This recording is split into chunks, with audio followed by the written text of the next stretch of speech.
नमस्ते दोस्तों। आज हम बात करेंगे दिल्ली सल्तनत के सबसे पहले शासकों की स्लेव डायनेस्टी यानी मामलुक डायनेस्टी 1206-1290। ये वो दौर था जब तुर्किक गुलाम से बने शासकों ने भारत के इतिहास को नए मोड़ पर ला दिया।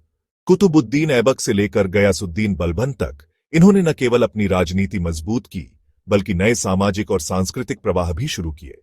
सबसे पहले आते हैं कुतुबुद्दीन ऐबक, जिन्हें सल्तनत का संस्थापक माना जाता है। ऐबक मूल रूप से मोहम्मद गौरी का एक भरोसेमंद गुलाम था। 1206 में गौरी की मौत के बाद उसने दिल्ली में अपना स्वायत्त शासन शुरू किया।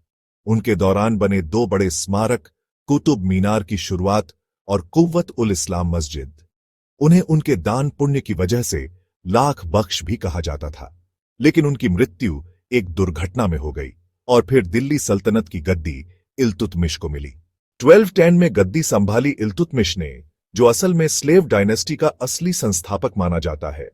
उन्होंने दिल्ली को सल्तनत की राजधानी बनाया और अपने शासन को इस्लामी वैधता देने के लिए बगदाद के खलीफा से अधिकार पत्र भी लिया।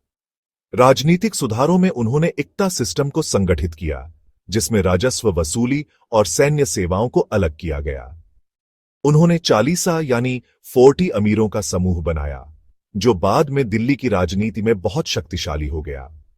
उनके दौरान ही कुतुब मीनार पूरी हुई और उन्होंने सिल्वर टंका और कॉपर जीतल जैसे नए सिक्के चलाए, जो भारतीय मुद्रा प्रणाली का आधार बन गए। उन्होंने मंगोल हमलों और राजपूत प्रतिरोध को भी सफलतापूर्वक संभाला। इसी वजह से इतिहासकार इल्तुतमिश को दिल्ली सल्तनत का असली संगठक कहते हैं।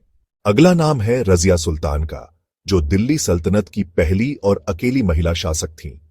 रजिया 1236 में गद्दी पर आईं और उन्होंने पर्दा प्रथा तोड़कर अपना नेतृत्व साबित किया।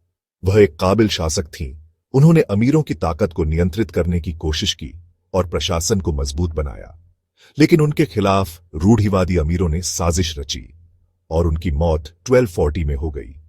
रजिया सुल्तान को आज भी एक दूरदर्शी और साहसी महिला शासक के रूप में याद किया जाता है।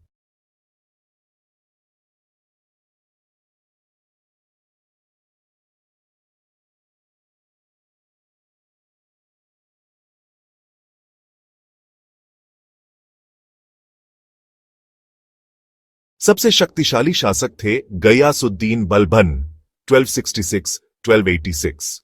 उन्होंने अपने आप को झिले इलाही ईश्वर की छाया घोषित किया और सुल्तान को एक निरंकुश शक्ति के रूप में स्थापित किया। उन्होंने रक्त और लौह की नीति अपनाई, जिसके तहत सख्त कानून और व्यवस्था लागू की गई, जासूसी प्रणाली बनाई गई और अमीरों की शक्ति को दबा दिया गया।